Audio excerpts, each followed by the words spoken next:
Хамсер мягкой. Дорогие жители Ингушетии, месяц поста Рамадан завершился. И вслед за ним мы 3 дня будем отмечать праздник Мархаш. Всевышний послал нам его для укрепления нашей веры, для испытания крепости духа и совершения благих дел.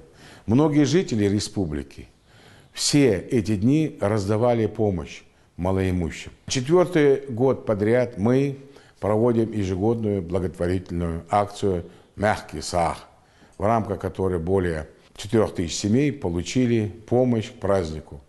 К благоугодному делу присоединились известные меценаты, депутаты, благотворительные фонды и общественные организации. Рамадан объединяет всех мусульман.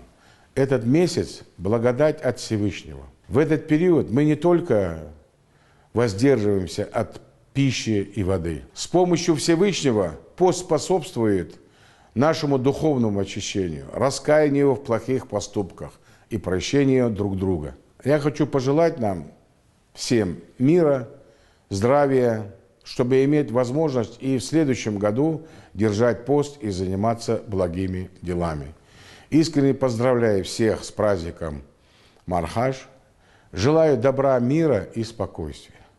Пусть Всевышний примет, благословит ваш пост. Пусть будут услышаны все ваши молитвы. Желаю же нашему народу милости Аллаха и его защиты. Мардал каубл долдвей. Хига ахало мяли я зёльвей. Дех кадаста я де мярш юх долдвей.